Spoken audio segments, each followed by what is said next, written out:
Assalamualaikum warahmatullahi wabarakatuh. Berjumpa dengan saya, Trianto, guru mata pelajaran Ilmu Pengetahuan Sosial. Pada kesempatan kali ini kita akan menjelaskan pergerakan nasional masa pendudukan Jepang. Perhatikan gambar-gambar berikut. Ada beberapa tokoh di sini yang menunjukkan kondisi rakyat Indonesia pada masa pendudukan Jepang.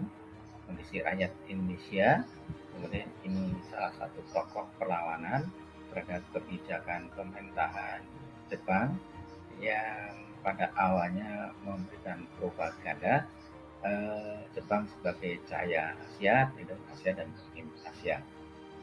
Untuk lebih jelasnya, sebelum kita bahas, langkah baiknya kita harus mengetahui apa yang menjadi tujuan pembelajaran setelah proses pembelajaran. Pertama, Sodidit diharapkan dapat menjelaskan proses Jepang menguasai Indonesia, kemudian menjelaskan kebijakan masa pendudukan Jepang di Indonesia, dan menjelaskan sikap pergerakan nasional masa pendudukan Jepang di Indonesia. Bagaimana proses kedatangan Jepang di Indonesia? Mereka mempunyai tujuan untuk kepentingan ekonomi dan politis, serta menggalang hubungan kekuatan pasukan, serta mencari dukungan dari bangsa-bangsa di Asia Pasifik. Selanjutnya, bagaimana proses pendaratan tentara Jepang di Indonesia? Ada 3 titik utama. Yang pertama melalui Tarakan, Kalimantan, kemudian Palembang, Pulau Sumatera, kemudian Jakarta untuk menguasai Jawa.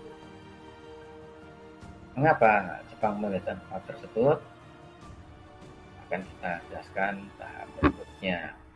Selanjutnya, pendaratan Jepang di Indonesia tersebut menyebabkan Belanda harus menyerah tanpa syarat kepada Jepang pada tanggal 8 Maret 1942 di Kalijati dengan penyerahan perjanjian dari Letnan Jenderal Terpoten, Panglima Angkatan Perang Belanda, kepada Jenderal Imamura, pimpinan pasukan Jepang di Indonesia.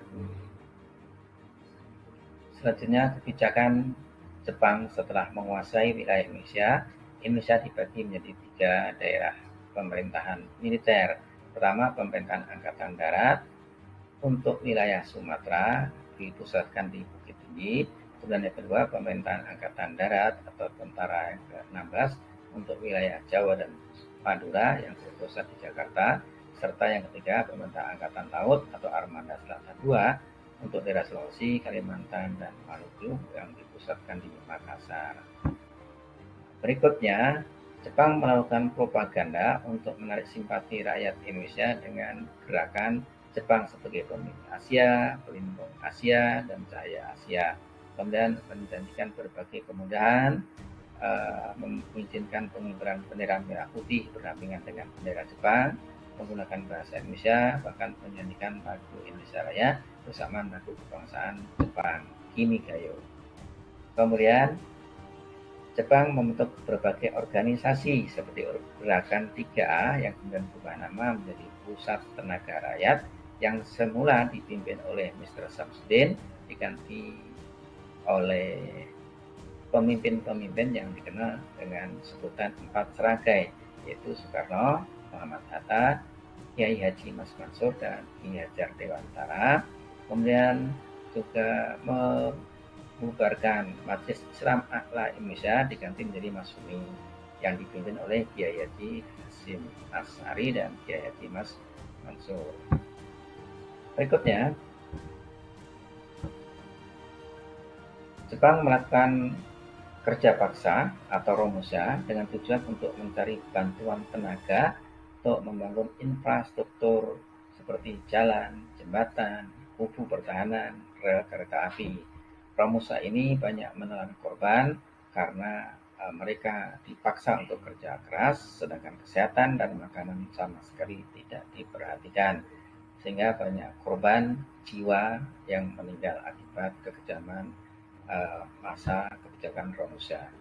Selanjutnya, kekayaan alam pun juga dirampas untuk kepentingan Jepang.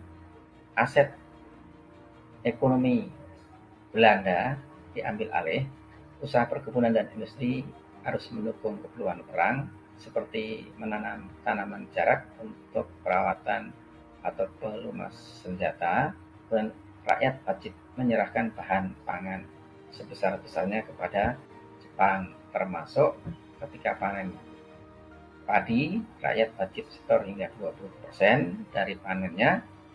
Akibatnya musibah kelaparan terjadi di mana-mana, banyak penduduk yang akan umbi-umbian liar.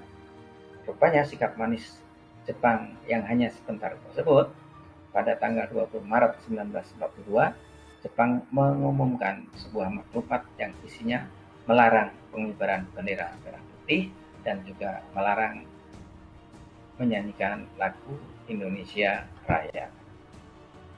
Selanjutnya, bagaimana sikap para pejuang pergerakan nasional? Propaganda Jepang sama sekali tidak mempengaruhi perjuangan. Para pejuang sadar betul bahwa Jepang adalah penjajah. Bentuk perjuangan pada zaman Jepang itu dikelompokkan menjadi tiga. Yang pertama, memanfaatkan organisasi yang dibentuk oleh Jepang, seperti Gerakan 3A, Utara, Masumi, dan sebagainya. Kemudian gerakan bawah tanah, artinya tidak mau bekerja sama dengan organisasi ataupun pemerintahan Jepang. Kemudian yang ketiga, melakukan perlawanan secara kontak senjata. Misalnya yang terjadi di Aceh, dipimpin oleh Abdul Jalil, yang kita kenal dengan perlawanan di Chot Pleng pada 10 November 1942, dan perlawanan di Singaparna, Jawa Barat, yang dipimpin oleh Kiai Haji Zainal Mustafa, karena menentang Sekrai, yaitu suatu penghormatan kepada Kaisar Jepang, yang meletus pada 24 Februari 1944. Kemudian yang ketiga, perlawanan di Indramayu, Jawa Barat, Juli 1944, rakyat Loh Bener dan Sindang memberontak terhadap Jepang, yang dipimpin oleh Haji Madrian. Dan terakhir, perlawanan kota di Blitar, Jawa Timur, yaitu perlawanan yang dipimpin oleh Supriyadi, seorang Sudanko atau komandan Baton, walaupun pada tanggal 14 Februari 1945 perlawanan dapat dipadamkan oleh Jepang. Demikian yang dapat dijelaskan. Untuk selanjutnya silakan kalian kerjakan tugas. Ada 1, 2, dan 3. Nomor 1, menurut pendapat kalian, mengapa Jepang menyerang Balikpapan, Palembang, dan Jakarta? Apa alasannya? Kemudian yang kedua, mengapa rakyat Indonesia melakukan perlawanan terhadap Jepang? Apa alasannya? Jelaskan. Dan yang ketiga, menurut kalian, mengapa terjadi kondisi seperti pada gambar di slide terakhir berikut ini? Jelaskan alasannya. Demikian, mudah-mudahan bermanfaat. Sampai jumpa di video berikutnya. Terima kasih. Assalamualaikum warahmatullahi wabarakatuh.